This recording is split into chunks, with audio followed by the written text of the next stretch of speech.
नमस्कार। पॉलिटिक्स में आप सबों का स्वागत है।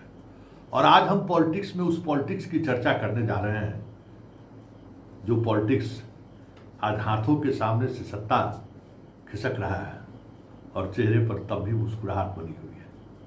यही पॉलिटिक्स है और यही एक सर्किल है जो सर्किल भारत के डेमोक्रेसी को आज भी मजबूती के साथ खड़ा रखा है। आज अति पिछड़ों को लेकर महागठबंधन का जो रिपोर्ट कार्ड या यूं कहे जो आगे हम क्या करने वाले हैं इसको लेकर जो उन्होंने कार्ड जारी किया है वो क्या कार्ड है देखिए, और वो तमाम चेहरों को देखिए जिसके हाथ में वो कार्ड है। कौन है वो चेहरा? गौर फरमाइए, ये तमाम वही चेहरे हैं जो मंडल कमीशन से बाहर निकले थे। और मंडल कमीशन का वो आग देखिए कि जिस आग का बीजारोपण या जिस नैरेटिव या जिस राजनीति का बीजारोपण वीपी सिंह करके गए, आज देखिए वो राजनीति कहाँ पहुंच गई है। वीपी सिंह ने सवर्णों से सत्ता छीनी थी, एक आइडियोलॉजी के तहत, एक आयोग के मतलब मंडल कमीशन को लागू करके उसने उस वक्त कहा था, और उनकी चर्चाएं होती है ना कि राजा नहीं रंग नहीं, राजा नहीं फकीर है, देश की तकदीर है। उसने सवर्णों के हाथ से सत्ता छीना, कहा कि अब बस करिए, अब जिनको सत्ता की जरूरत है, जिनकी भागीदारी सत्ता में नहीं रही है, अब सत्ता उनके हाथों में होनी चाहिए। और कांग्रेस पार्टी फिर उसके बाद कभी अपने दम पर मतलब अपने बहुमत के साथ सरकार नहीं बना पाई। तमाम सवर्णों की राजनीति एक एक कर धाराशाही होता चला गया।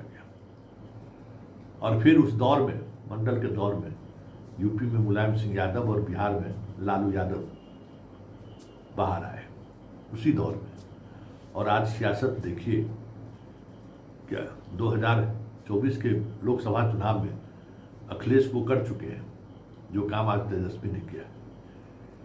ये आखिरी कोशिश है अपने सत्ता की जो कुर्सी है उस कुर्सी को बचाए रखने की, क्योंकि आज तेजस्वी जो हाथ में लेकर खड़ा है ना, वो संकेत है समझने वाले के लिए कि अब आपकी बारी खत्म होने वाली है। मतलब अब जो दबंग पिछड़ा जातियों की जो राजनीति है ना, वो अब अवसान की तरफ जा रहा है। दलितों की भागीदारी हुई सत्ता में। आने वाले समय में जैसे नीतीश कुमार ने दलितों को महादलित बनाया, ये प्रयोग तो नीतीश कुमार का है। पासवान को धीरे धीरे उन्होंने जो दबंग दलित हैं उनको सारी सुविधाओं से अलग किया। फिर वो राजनीति ऐसी सेट की कि रामविलास पासवान जैसे दलित नेता ध्वस्त हो गए, अपना चुनाव तक नहीं जीत पाए। और लालू यादव जैसा पिछड़ा का प्रणेता, नेता कह सकते हैं, पिछड़ों की आवाज कह सकते हैं, उसको उन्हीं की राजनीति में धूल चटा देगा, खुद को चुनाव हरा दिया। और एक दौर ऐसा आया कि अगर नीतीश सहारा नहीं देते तो लालू का अब तक खेल खत्म हो गया रहता। लेकिन अब वो सियासत भी अब अवसान की तरफ है, जिस सियासत को नीतीश कुमार बचाए रखना चाहते थे, जिस सियासत को बैलेंस करके नीतीश कुमार चल रहे थे कि पिछड़ों में भी हम अति पिछड़ों को की बात जरूर करते हैं, लेकिन सत्ता और प्रशासन में भागीदारी देने से ये भी बहुत परहेज करते थे। ये भी कुर्मी कुशवाहा से आगे बढ़ने में बहुत मतलब आप प्रशासनिक ढांचों में देखेंगे तो बहुत कम आपको अन्य पिछड़ी जातियों की भागीदारी आपको दिखेगी। अभी देख लीजिए कितना कुशवाहा एसपी से लेके डीआईजी आईजी तक, कितना कुर्मी डीएम से लेके कमिश्नर से लेके प्रधान सचिव तक, अति पिछड़ा जोड़ लीजिए। तब इसलिए दोनों भाई अक्सर मिल जाते थे। तो राहुल की ये कोशिश उस राजनीति को उस दिशा में ले जाने की है जहां वाकई में जिसको जरूरत है, आज की राजनीति में बैठने की जगह हो, सत्ता में भागीदारी की जगह हो, वहां अब राजनीति आके शिफ्ट हो गई है। मतलब सवर्णों की राजनीति खत्म, दबंग पिछड़ों की राजनीति खत्म, दबंग दलितों की राजनीति खत्म। अब राजनीति होगी तो महादलित और अति पिछड़ों का, जो एक कास्ट नहीं है, जातियों का एक समूह है। जो हर गांव में किसी न किसी रूप में मौजूद है। और आज भी ये अलग बात है कि सामाजिक रूप से वो जो अति पिछड़ा कौम है वो प्रताड़ित कभी बहुत कम हुआ है, लेकिन राजनीतिक रूप से और आर्थिक रूप से आज भी वो काफ़ी पिछड़ा है। आज भी उनके पास सबसे कम जमीन है।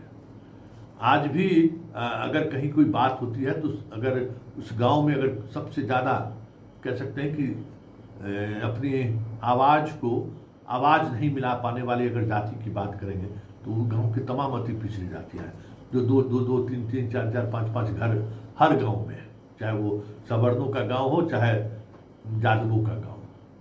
तो ये सियासत देखिए कि कहाँ से सियासत चली थी, सियासत कैसे चक्र की तरह चल रहा है।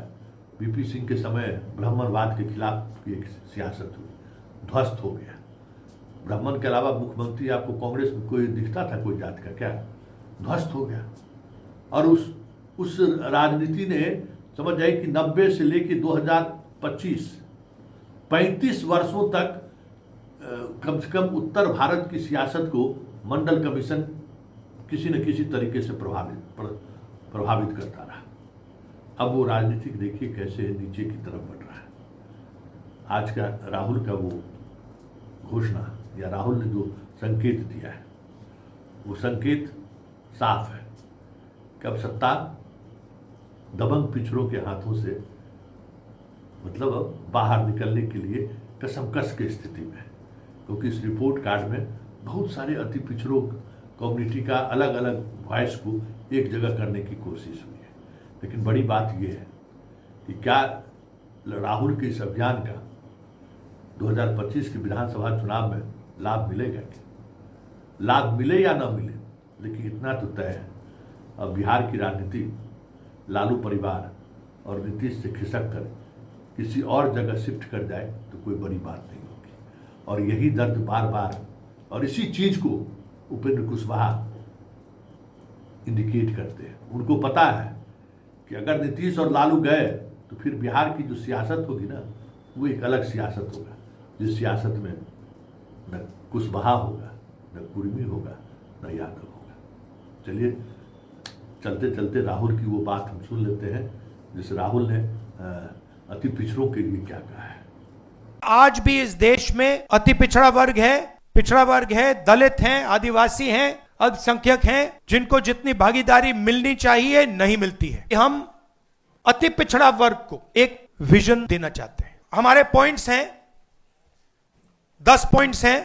EBC atrocity prevention act, EBC reservation local body में जो 50% की सीलिंग है 9th शेड्यूल में उसे इंक्लूड करना, रिक्रूटमेंट में जो नॉटेबल है उसे इलीगल कराना, 5वें नंबर पे डेडिकेटेड कमेटी, जो भी आपके मतलब समस्याएं हैं, ओवर अंडर इंक्लूजन की जो बात है उसको एक कमेटी देखे। जिनके पास जमीन नहीं है SC ST EBC OBC community के, उनको 3 डेसिमल रेजिडेंशियल जमीन अर्बन एरियाज में देने का काम। ऐतिहासिक काम है ये। आधी सीटें यूपीए के अंदर जो RTE के लिए हैं वो EBC ST OBC के लिए रिजर्व्ड होंगी। ये अगला सुनिए, EBC SC ST OBC के लिए गवर्नमेंट कॉन्ट्रैक्ट्स में 25 करोड़ के जो कॉन्ट्रैक्ट्स हैं उसमें 50% रिजर्वेशन। आर्टिकल 15 रिजर्वेशन इन एडमिशन प्राइवेट एजुकेशनल इंस्टीट्यूशंस में हम यहां इंप्लीमेंट करेंगे। और एक रिजर्वेशन रेगुलेटरी अथॉरिटी जो रिजर्वेशन को देखेगी और इंप्लीमेंट करेगी। अब ये जो 10 पॉइंट्स हैं अति पिछड़ा वर्ग की आवाज है और ये हम इंप्लीमेंट करने जा रहे हैं।